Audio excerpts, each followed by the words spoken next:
So this is from Joe. Joe sent this in today. To stop Trump's war with Iran, we must also confront the Democrats who laid the groundwork. Democratic leaders are feigning outrage, but they've supported the precursors to war. And they kind of sum this up. Since President Trump took office in 2017, the leadership of the Democratic Party has overwhelmingly supported the precursors to today's dangerous U.S. escalation towards Iran, sanctions, proxy battles, and a bloated military budget. Oh, and a corporate media that the only time they praise the guy is when he drops bombs on Syria. And the fact that they give him more money for his military budget, as they point out, than he even asks for. They fast track his judges, and they give him hell for not being hawkish enough. They criticize Donald Trump for not being hawkish enough, and then they praise him when he drops bombs on Syria.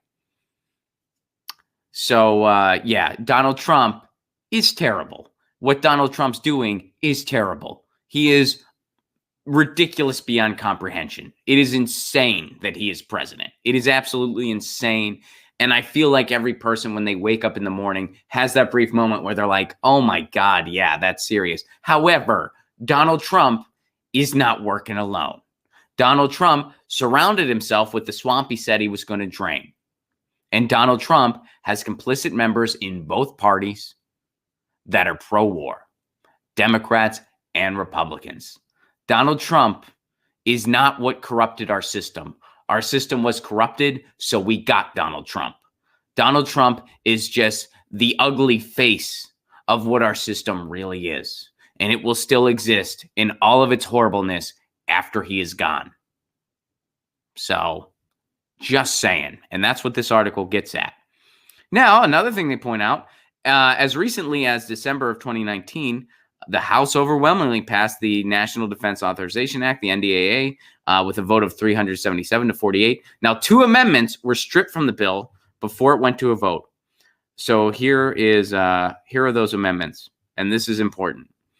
Ro Khanna's amendment to block funding for a war with Iran, barring congressional approval, and Representative Barbara Lee's amendment to repeal 2001's AUMF. That was the authorization for use of military force, where the president can basically just drop bombs on whoever they want whenever they feel like it. It's basically what that was. Barbara Lee wanted to get rid of that. Representative Ro Khanna had another amendment to have some checks. Tulsi Gabbard also had a resolution that was out there. So there were 3 things out there that could have prevented this. And all of them were shot down. Pun intended. And you know who was vocally opposed to all of them? Not just like didn't pursue them or didn't want to cast a vote or didn't want to ruffle any feathers, but was vocally opposed to said amendments. Nancy Pelosi. Nancy Pelosi. They want to impeach the guy. He's a treasonous. He's a traitor to this country. But they're fine with letting him commit atrocities around the world. They're fine with letting him drop bombs. They're fine with letting him assassinate people.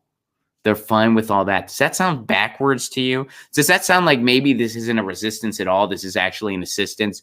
It should by this point. I know if you watch this show all the time, you're like, yeah, but if you're a newcomer, hey, Donald Trump is terrible. Yes, no one's disputing that. But Donald Trump, he ain't working alone. Just like Bush wasn't working alone. Just like Obama wasn't working alone. So, there you go. Democrats also complicit in this and help Trump get to this point. That's bipartisanship, everybody. That's bipartisanship. When the Democrats and Republicans work together, this is what you get. Illegal assassinations that are provoking World War III. Boy. Tell me again how I need to vote for somebody who just gets stuff done across the aisle. Tell me again how Joe Biden, the guy who's open to having a Republican as his VP pick, that's going to help us. That's going to get us. That's going to get us out of this mess. Cool story. Get your news on with Ron. Don't you want to know what's going on? We're getting our news on today. Get your news on with Ron. Don't you want to know what's going on? We're getting our news on today.